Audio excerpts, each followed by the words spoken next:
สาที่มันเสื่อมเสียไฟรุ่นเก่าผัวเมียโบหานว่าบ่เป่าลูกดีกับเทื่อสองเฮามีสุขครอบครัวและลูกผูกพันหักกันสุขีตั้งหน้าหัวแป้งครอบครัวอุดมหังมีเรื่องเก่าก่อนกี้บ่ให้มีซ้ำเติมอีกเลย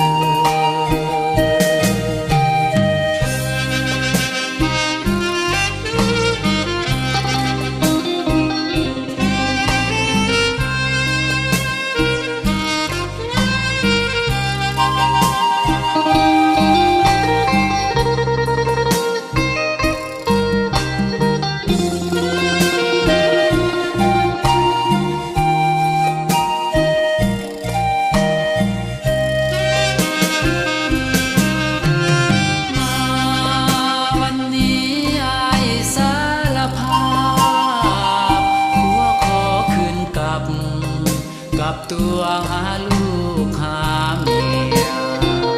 เรื่องเก่าผ่านมาทิ่มไปสาที่มันเสื่อมเสียไฟรุ่นเก่าผัวเมียโบหานว่าบ่เป่าลูกดีกับ